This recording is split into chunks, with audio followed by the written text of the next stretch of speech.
गोटे वाग्नर गाड़ी रे पैकेट पैकेट करी 64 केजी गंजेई हेउथिला चालाण। तेबे सुवर्णपुर पुलिस रो ऑपरेशन प्रहार अभियान रे सही गंजेई भर्ती वाग्नर गाड़ी धरा पड़ी। एसहित 2 जन अभियुक्त को पुलिस गिरफ्त करिथिबा बेले 57 नंबर जातीय राजपथर घाट कईतरा निकट में पुलिस सही गाड़ीटी को संदेह करी अटकाईथिला। आउ जांच समय रे गाड़ी रे विपुल परिमाणर गंजेई थिबा जणा पड़िथिला। वाग्नर गाड़ीटी बौद्ध पटु आसी बलांगीर आड़कू जाउथबा समय रे पुलिस हाबुड़े पड़िथिला।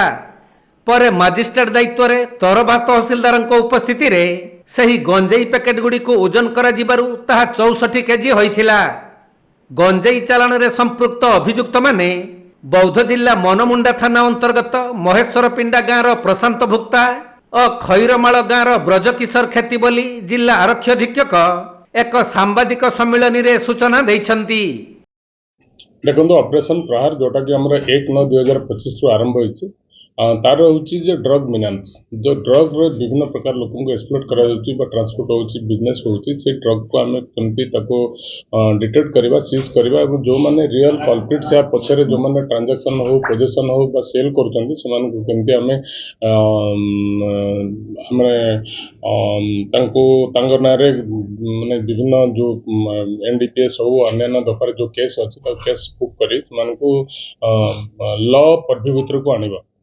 तो यही परिप्रेक्षी रे बर्तमान आमर सोनपुर जिले में भी से 1/9/2000 रु आरंभ होइछे। या भितर आमे ऑलमोस्ट 4टा एनडीपीएस केस डिटेक्ट कलोनी केस रजिस्ट्रेशन कलोनी एवं 8 लोक एथरे अरेस्ट की गिरफ्त कलेनी। 8 लोक अरेस्ट होइछन्ती एवं फराड होइछन्ती कोर्ट को। आउ 2टा 4 व्हीलर 2टा 2 व्हीलर गाड़ी भी माने जब्ती होइछे।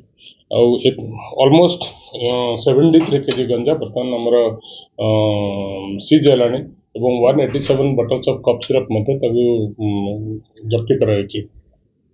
ऑपरेशन प्रहार आज जो परफॉर्मेंस अछि गोटे इनपुट आम पाखे थिला गोटे वाग्नर गाड़ी रे किछि गंजा ट्रांसपोर्ट करूछन्ती किछि लोक बोली आउ सेतरे आमे तरभार पुलिस स्टेशन को द्वारा ताकू इंटरसेप्ट करा गला नियर घाट कंतरा आम NH 57 आउ सेतरु तापरे जना पड़ला जे गंजा ट्रांसपोर्ट होछि तेणु फॉर्मालिटीज जति एनडीपीएस रूल एक्ट रूल अनुसार फॉर्मालिटी मेंटेन करा जाय। सेतरु 64 पैकेट्स गंजा बाहरी छे जार मार्केट वैल्यू अनुमानिक 64 लाख अछि एवं ताको ए बादरे 2 जन लोक को भी डिटेन करा जाय छै एवं तांको कली फॉरवर्ड करा जाय। सुवर्णपुर जिला प्रतिनिधि पीतंबर महापात्रंक रिपोर्ट कोणार्क लाइव।